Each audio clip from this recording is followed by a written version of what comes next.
そうですね。ガルパンご存知の方は、これの元になってるのがね、ガルパンのキービジュアルだっていうのはお分かりだと思うんですよね。なので、それ一番最初に出たようなキービジュアル。で、この4号戦車があって、その彼女たちがいるっていうのを、僕はこれをすごくリアルにしてるんですよね。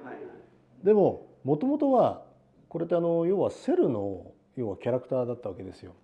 ご存知の方は多分お持ちだと思うんですけど、それを要は戦車をリアルにするってことは、要は少女たちもリアルにしなきゃなんないんですよね。でもこれがね、難しいんですよ。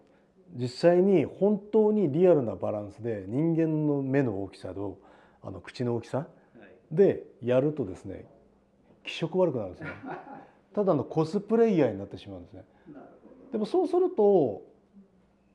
割となんだろう、ちょっと違って見えてしまう、別なものになってしまうんですよね。だからそれを可能な限り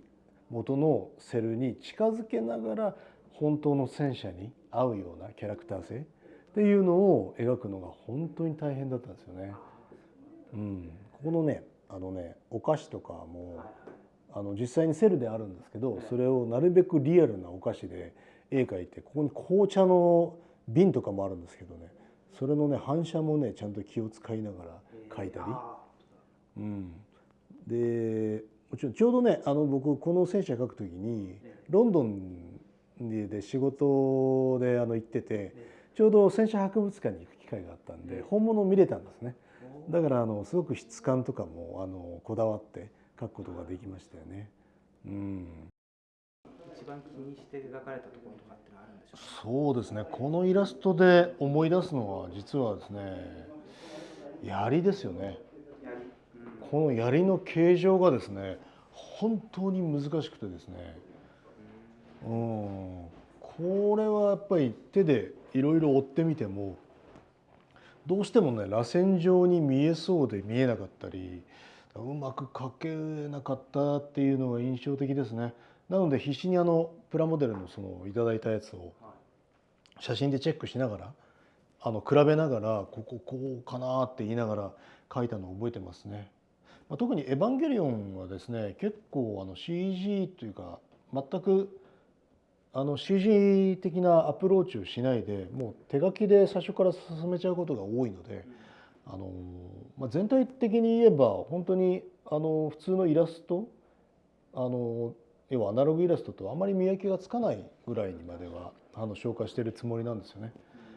で槍があるので、どうしてもその槍の先端を見せるためにここに空間が空いてしまうんで、これは本当に僕勝手に描かせていただいて、初号機の顔の正面を描かせていただいたというのが思い出にはなりますね。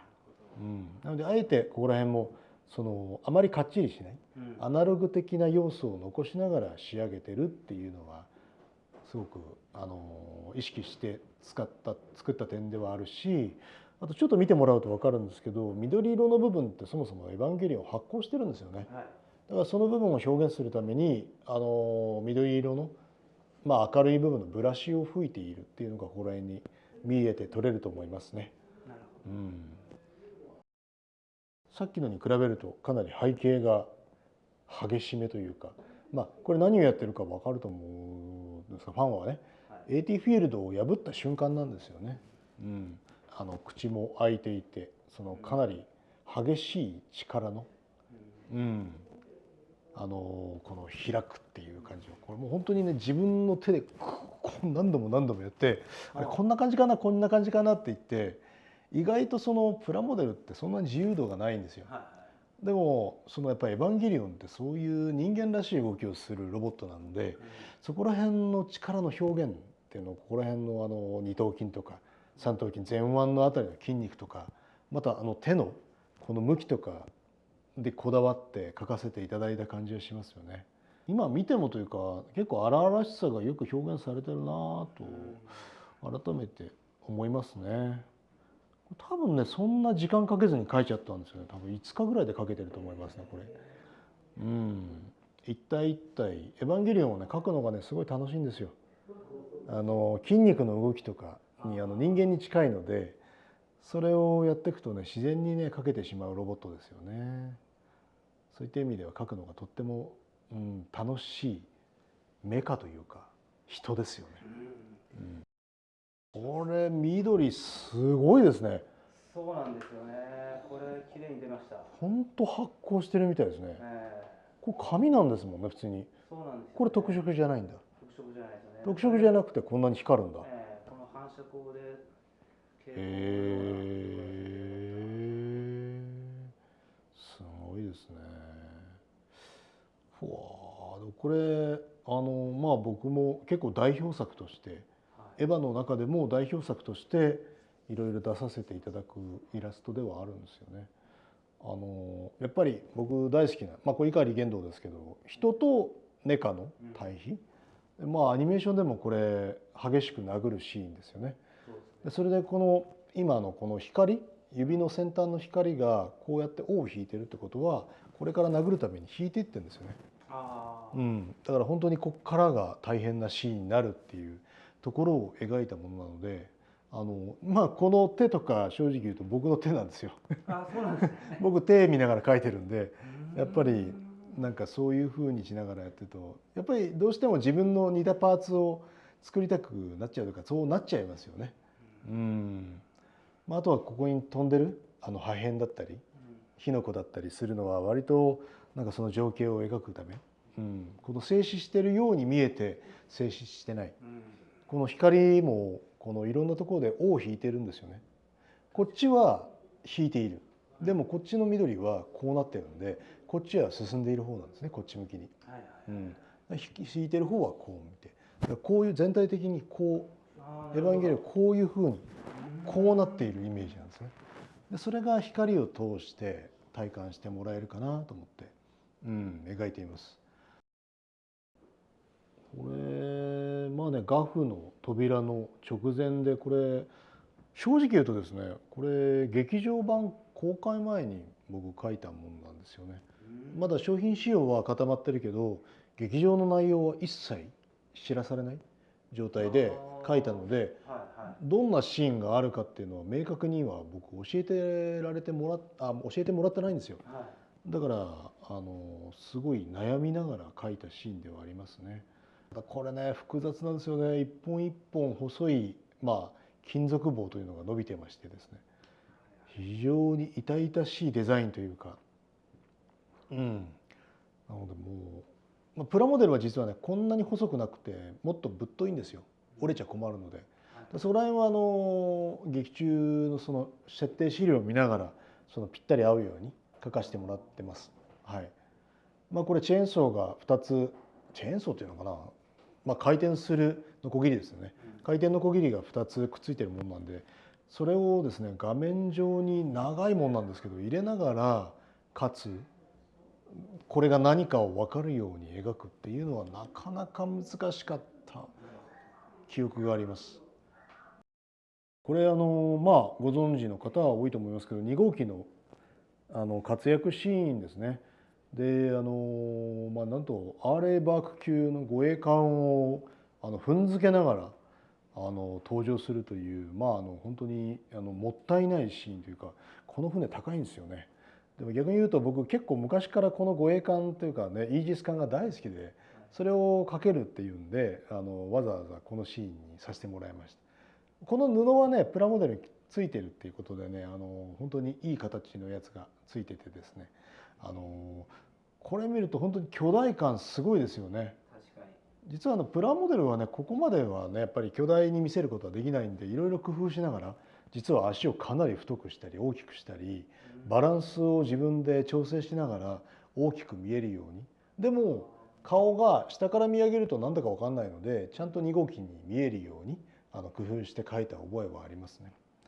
あと実はですね、これパッケージ版とちょっとだけ違って空をねもっと絵画的に印象的にしています。その登場の勢いが伝わるように色をうまく、青と赤の世界、赤が登場したぞっていうところの重要なシーンだったんで、そこら辺を意識しながらこのシーンは組み立てましたね。あと意外と僕ね海の波を描くのが大好きなんですよね。波って本当に難しそうなんですけど、意外と何書いても成立するんですよ。だから船書くのは意外と好きでしてね、船の仕事を意外とやってるような気がしますね。あとちょっと冒険だったのがここら辺の水しぶき、ここら辺はね、本当に水しぶきに見えるのかゴミに見えちゃうかっていうところをすごい気にしながら書いた覚えがありますね。当時はゴジラとエヴァみたいな、そこどうしてなんか商品出るんですかみたいな感じでお話をいただいてやったんですよね。